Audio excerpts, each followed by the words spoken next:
નમસ્તે વિદ્યાર્થી મિત્રો. તો આજે આપણે ખેતી ઉત્પાદનના કારણો જોઈશું. જેમ અગાઉ આપણે ખેતી વિશેની વર્તમાન સ્થિતિ જોઈ હતી, તેમજ હવે આપણે ખેતીના ઉત્પાદકતામાં કારણો જોઈશું. તો કે જેમ આપણે જાણીએ છીએ કે ભારત ખેતી પ્રધાન દેશ છે, છતાં પણ આ દેશમાં ખેતી સંલગ્ન ઘણી સમસ્યાઓ પ્રવર્તતી હોય છે કે ખેતીને અનુરૂપ એવી ઘણી એવી બાબતો થતી હોય છે, જેના આધારે એક મોટી સમસ્યા છે કે નીચી ખેત ઉત્પાદકતા છે. તો એ કેના કારણે હોઈ શકે? તો કે ખેત ઉત્પાદકતામાં વાસ્તવમાં પ્રતિ હેક્ટર તથા ઉત્પાદન અથવા હેક્ટર દીઠ થતી આવકના સંદર્ભમાં માપવામાં આવે છે, જે વિશ્વના સ્તરો કરતાં ખૂબ નીચી જોવા મળે છે. બરાબર? તો કેવી રીતના? તો કે એના માટે પણ કારણભૂત કારણો છે. કેટલા? 3. તો કે સંસ્થાકીય પરિબળો, ટેકનોલોજીકલ પરિબળ ને અન્ય પરિબળ. તો હવે સ્થાનિકીય પરિબળ છે, એની અંદર પણ મુદ્દા દર્શાવેલા છે. તો એની અંદર પણ આપણે એ મુદ્દા જોઈશું. બરાબર? તો પેલું જ છે સંસ્થાકીય પરિબળ. તો હવે સંસ્થાકીય પરિબળની અંદર શું શું હોઈ શકે? બરાબર? તો કે જમીન મહેસૂલી ઉઘરાવવાની પ્રથા છે, ખેત ધિરાણ છે,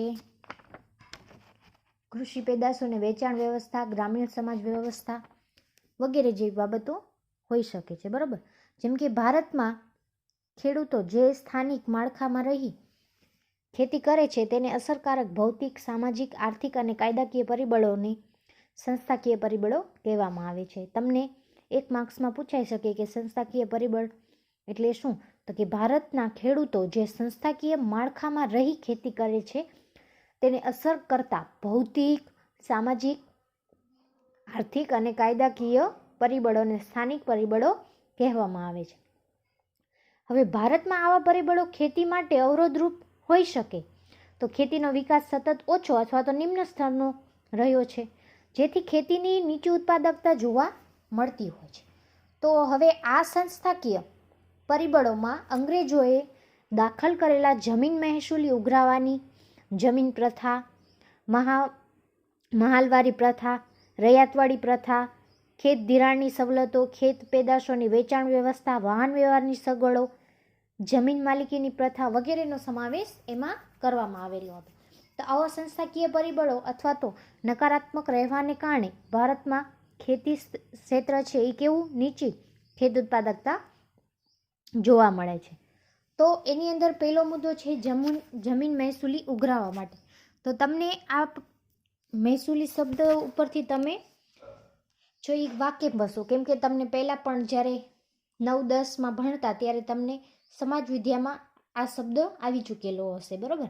તેમજ આપણે જોઈએ તો કે ભારત દેશ આઝાદ થયો ત્યારે દેશમાં જમીન મહેસૂલી ઉઘરાવવાની 3 પ્રથા પ્રચલિત હતી: જમીનદારી પ્રથા, મહાલવારી પ્રથા અને રૈયતવાડી પ્રથા. આમાં ફક્ત આ પ્રથા દ્વારા માત્ર જમીન પરનું ભાડું અને મહેસૂલી ઉઘરાવવાની જુદી જુદી પદ્ધતિઓનો ઉપયોગ કરવામાં આવતો હતો, જેમાં જમીનદારો કુલ ખેત ઉત્પાદનનો એક મોટો ભાગ ભાડા સ્વરૂપે ઉઘરાવતા હતા, અથવા ખેડૂતો પાસે માત્ર જીવન નિર્વાહ થઈ શકે તેટલી ખેત ઉત્પાદન રહેવા દે, બાકીનું બધું જ વધારાનું ઉત્પાદન તેઓ ફરજિયાતપણે લઈ લેતા હતા, જેના કારણે ખેતી કરતા વર્ગને ખેત ઉત્પાદન વધારવામાં રસ ન રહેતો હતો. તેઓ ખેતી ક્ષેત્રે ઉત્પાદન વધે તેવા નવા પ્રકારો પણ અજમાવવા તૈયાર ન થતા હતા, જેથી ખેતી ક્ષેત્રનું ઉત્પાદન પ્રમાણમાં લગભગ સ્થિર રહેવા પામ્યું હતું. આમ કૃષિ ક્ષેત્રનું ઉત્પાદન દેશની જરૂરિયાત અને ખેતી કરતા વર્ગને જરૂરિયાત અનુસાર વધારો પ્રાપ્ત કરતું ન હતું. તો હવે આઝાદી પૂર્વ એટલે કે આઝાદી પહેલાંની વાત છે કે જેણે ખેડે તે જમીનના કાયદા હેઠળ ખેડ હક સલામતી અને સાંઠ ભાડા નિયમ અંગેની કાયદા પસાર કરવામાં આવ્યો હતો. તો પરંતુ આવા કાયદાઓનો સંપૂર્ણપણે અમલ ન થાય છતાં ખેડૂતોએ શોષણ મુક્ત કરી શકાતા નથી અને અથવા સરકારે અથવા તો સરવાળે કૃષિ ક્ષેત્રની નીચી ઉત્પાદકતાનો પ્રશ્ન છે એ વિકટ બનતો ગયો, એટલે કે વિશાળ બનતો ગયો હતો. બરાબર છે. તો કે આ રીતે જમીન મહેસૂલી ઉઘરાવવાની પ્રથા હતી. તેની અંદર 3 પ્રથા હતી: જમીન પ્રથા, મહાવાલી પ્રથા અને રૈયતવાડી પ્રથા. હવે આ પ્રથાની અંદર શું હતું કે જમીન વિહોણા ખેત મજૂરો દ્વારા કરવામાં આવતી હતી. અને આ પ્રથામાં માત્ર શું કરવામાં આવતું હતું? જમીન પરનું ભાડું લેવામાં આવતું હતું. અને તેના આધારે જે ખેતી કરતો હોય તે ખેડૂત પાસે ખાલી એને જીવન નિર્વાહ માટે જેટલી જરૂર હોય તેટલું જ રાખવામાં આવતું, બાકીનું બધું છે એ લઈ લેવામાં આવતું હતું. આના આધારે ખેડૂત છે એ ખેતી પ્રત્યે કેવો થઈ ગયો? નીરસ થઈ ગયો. અને તેના કારણે ખેત ઉત્પાદનમાં શું કરવા માંડ્યો? ઘટાડો થવા માંડ્યો. તો આમ ખેત ઉત્પાદનતા ઘટવા લાગી હતી. બરાબર. ત્યારબાદ બીજો પોઈન્ટ છે ખેડ ધિરાણ. તો ભારતમાં મોટાભાગના ખેડૂતો ગરીબીનો સામનો કરતા જોવા મળે છે. હવે ગરીબીનો સામનો કરતા જોવા મળે એટલે જેમ કે દરેક પાક અગાઉ ખેત ધિરાણની આવશ્યકતા રહેતી હોય છે. આ ખેત ધિરાણ દ્વારા તેઓ બિયારણ, ખાતર, જંતુનાશક દવાઓ વગેરે ખરીદી કરવા શક્તિમાન બને છે અને ઉત્પાદન પ્રક્રિયા શક્ય બને છે. પરંતુ આઝાદી સમયથી ખેડ ધિરાણના ખાનગી નાણાં ધિરાણની મોટી ભૂમિકા જોવા મળી હતી. જેમ કે ભારતમાં 1951માં અંદાજે 71.6% ખેત ધિરાણ નાણાં ધિરાણનો વ્યવસાય કરતા લોકો દ્વારા કરવામાં આવતું હતું. આ ધિરાણ તેઓ ખૂબ જ ઊંચા વ્યાજ દરે ખેડૂતોને પૂરું પાડતા હતા. આ ઉપરાંત તેઓ હિસાબમાં પણ ગડબડ કરી ગરીબ ખેડૂતોને છેતરતા પણ હતા. આ રીતે આઝાદી પછી સરકારે રાષ્ટ્રીય સ્તરે બેન્કોનું વિસ્તરણ કરવા નાણાં ધિરાણનો વ્યવસાય કરતા લોકોનું મહત્વ ઘટ્યું. પછી સરકારે 1975થી પ્રાદેશિક ગ્રામીણ બેન્કોનું અને 1982થી નાબાર્ડ એટલે National Bank of Agriculture and Rural ડેવલપમેન્ટની રચના કરી અને સ્થાનિક અથવા સંસ્થાકીય ખેતી ધિરાણનો વ્યાપ છે એ વધાર્યો. તેમજ આ સઘન પ્રયાસોને કારણે વર્તમાન સમયમાં નાણાં ધિરાણનો વ્યવસાય કરતા લોકો દ્વારા માત્ર 27% ખેત ધિરાણ પૂરું પાડવામાં આવે છે, જ્યારે બાકીનું મોટા ભાગનું ખેત ધિરાણ વિભિન્ન સંસ્થાઓ દ્વારા પૂરું પાડવામાં આવે છે. આ તમામ બાબતો પરથી સ્પષ્ટ થાય છે કે ખેડૂતોનો સંસ્થાકીય ખેત ધિરાણના માધ્યમો સિવાયના ખેત ધિરાણમાં ધિરાણ મેળવવા પાછળનો ખર્ચ છે એ ઊંચો રહેતો જોવા મળ્યો. તેથી ખેડૂતોને કૃષિ ક્ષેત્રની આવક નહીવત રહેવા માંડી હોવાથી ખેડૂતોએ વધુ ઉત્પાદકતા મેળવવા કે ખેતીજન્ય કામ કરવાનું આકર્ષણ રહેતું નહોતું, જેના કારણે કૃષિ ક્ષેત્રમાં સતત નીચી ઉત્પાદકતા જોવા મળી હતી. ત્યારબાદ ત્રીજો પોઈન્ટ છે ભારતમાં કૃષિ પેદાશોની વેચાણ વ્યવસ્થા. તો ભારત નબળા પાયાના માળખાને કારણે અંતરિયાળ ગ્રામીણ વિસ્તારો અને ખેત બજારોને જોડતા યોગ્ય રોડ રસ્તા, વાહન વ્યવહારની સગવડ યોગ્ય ન હતી. ઉપરાંત ખેત બજારોમાં ખેત ઉત્પાદન પછી તરત જ બજાર ભાવ અને મોસમના અંતે મળતા ભાવ વચ્ચે મોટો તફાવત જોવા મળતો હતો અને મોટાભાગે ખેત પેદાશોના ઊંચા ભાવનો લાભ ખેડૂતોને બદલે વેપારીઓ અને સંગ્રહખોરોને મળે છે. તો આવા દેવામાં ડૂબેલા ખેડૂતોને દેવાની ચૂકવણી કરવા માટે પોતાના ખેત પેદાશોની ઘણીવાર ઉત્પાદન પહેલાં સ્થાનિક સાહુકારોને દલાલને આડતિયા તરીકે વેચી દેવામાં આવે છે.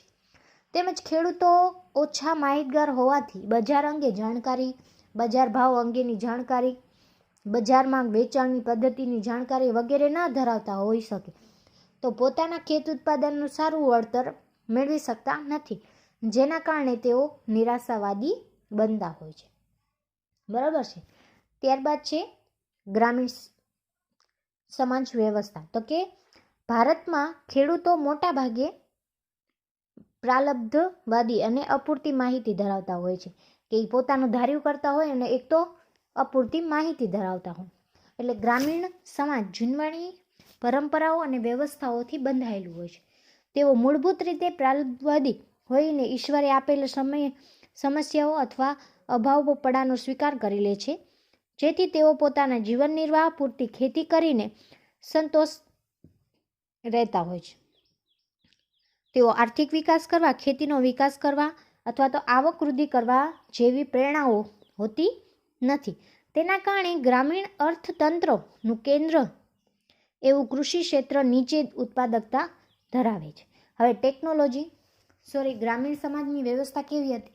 તો કે જો અપૂરતી માહિતી એક તો ધરાવતા હતા, અને તેના કારણે એક તો એ લોકો રૂઢિવાદી હતા. તો એ લોકો અર્થતંત્રમાં કોઈ જાતનું એવી ખેતીનો વિકાસ કરવા ન માંગતા હતા અથવા આર્થિક વિકાસ કરવા ન માંગતા હતા. તેમજ પ્રેરણાઓ હોતી નથી, એટલે ગ્રામીણ અર્થતંત્ર કેન્દ્ર એવો કૃષિ ક્ષેત્ર છે એ ઉત્પાદનતા ઓછી ધરાવતું હતું. બરોબર છે. આ રીતે આપણે જોયું સંસ્થાકીય પરિબળો. બરોબર. તો હવે જોઈશું આપણે બીજા નંબરનું ટેકનોલોજીકલ પરિબળ. તો કે ટેકનોલોજીકલ પરિબળ એટલે શું? તો કે ભારતના કૃષિ ક્ષેત્રમાં પાકની બાબતમાં પરંપરાગત એવી જૂની ઉત્પાદન પદ્ધતિઓનો ઉપયોગ જોવા મળે છે. ખેતીના જૂના સાધનો, જૂનવાણી વિચારધારાઓ, પદ્ધતિઓ વગેરે કૃષિ ક્ષેત્રને નિર્બળ બનાવે છે. જેમ કે મેં અગાઉ પણ જોયું, ગ્રામીણ સમાજ વ્યવસ્થામાં પણ કેવું હતું કે જેમાં એક તો અપૂરતી માહિતી હોવાથી ખેડૂતો છે એ મોટા ભાગે શું કરતા, જે જૂનવાળી પરંપરા હતી તે જ વ્યવસ્થાને બંધાઈને રહેતા. તેવી જ રીતના આની અંદર પણ એમ જ કહ્યું છે. તેથી શું થતું, જૂનવાણી વિચારધારણા, ખેતીના જૂના સાધનો અને પદ્ધતિઓ કૃષિ ક્ષેત્રને કેવી બનાવતી? નિર્બળ બનાવતી. તેમજ વર્તમાન સમયમાં પણ ભારતના ખેડૂતો ટ્રેક્ટરને બદલે હળ અને બળદનો ઉપયોગ કરતા જોવા મળે છે. તેમજ સુધારેલા બિયારણને બદલે પરંપરાગત બિયારણ જ વાપરે છે, જે નીચી ઉત્પાદકતા આપે છે. અને રાસાયણિક ખાતરોની જગ્યાએ છાણિયા ખાતરનો જ ઉપયોગ કરતા હોય છે, તેથી નીચી ઉત્પાદકતા સર્જે છે. પાક સંરક્ષણ માટે જંતુનાશક દવાઓ અને નવીન પદ્ધતિઓનો ઉપયોગ ભારતનો ખેડૂત ખૂબ ઓછા પ્રમાણમાં કરે છે, જેથી ભારતનું કૃષિ ક્ષેત્ર મંદ ગતિને આગળ વધે છે. બરાબર છે. જો નવી ટેકનોલોજીનો એ ઉપયોગ કરે તો છે એ ગતિશીલ થાય આપણું કૃષિ ક્ષેત્ર. પરંતુ લોકો જૂનવાણી પરંપરાઓમાં અને જૂનવાણી વિચારસરણીના આધારે કૃષિ ક્ષેત્રને શું બનાવે છે? નિર્બળ બનાવે છે. બરાબર. તો આ રીતે ટેકનોલોજીકલ પરિબળ પણ આપણને અસર કરતું હોય છે. ત્યારબાદ છે ત્રીજા નંબરનો પોઈન્ટ, અન્ય પરિબળો. તો કે અન્ય પરિબળોમાં પણ આપણે અહીંયા 2 પોઈન્ટ જોશું. વસ્તીનું ભારણ અને આર્થિક આયોજનનો અભાવ. તો જો આની અંદર પણ શું હોઈ શકે?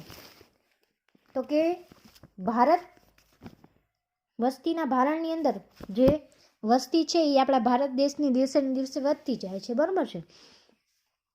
જેમ કે ભારત કૃષિ ક્ષેત્ર નીચી ઉત્પાદકતા પાછળનું એક મોટું કારણ હોઈ શકે ખેતી પર વસ્તીનું વધુ પડતું ભારણ છે.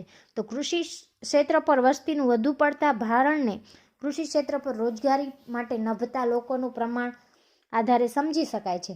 હવે ભારતની આઝાદી સમયે ભારતમાં 72% લોકો ખેતી ક્ષેત્રમાંથી રોજગારી મેળવતા હતા.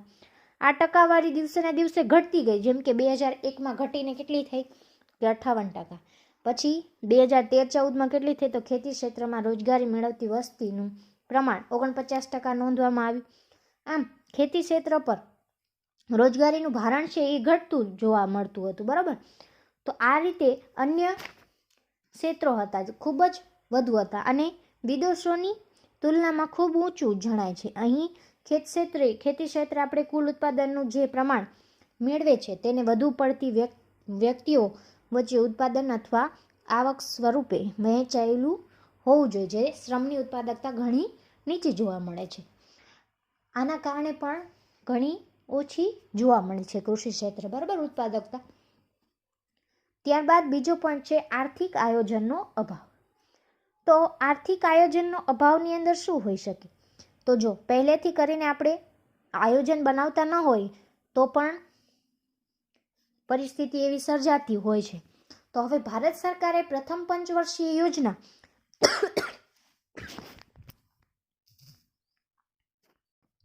બૃહદપણે ખેતી ક્ષેત્ર માટે બનાવી હતી, પરંતુ બીજી પંચવર્ષીય યોજના 1956થી ભારતનું આર્થિક આયોજન ઔદ્યોગિક કેન્દ્રિત બન્યું છે. હવે ભારત સરકાર ઉદ્યોગોના વિકાસ પાછળ જેટલું પ્રયત્ન, સમય ફાળવણી, ખર્ચ કરે છે તેટલું જ પ્રદાન કરે છે, બરોબર. તો ખેતી ક્ષેત્રને એ આપેલી નથી. સરવાળે એમ કહી શકાય કે ભારતનું કૃષિ ક્ષેત્ર અનિયમિત અને મંદ દરે વિકાસ કરતું ક્ષેત્ર હોવાથી સરકાર પણ કૃષિ ક્ષેત્રની જરૂરી પ્રમાણમાં સહાય બની નથી, અને આ જ કારણથી ભારતમાં કૃષિ ક્ષેત્રની સ્થિતિ છે એ ચિંતાજનક બની છે, બરોબર.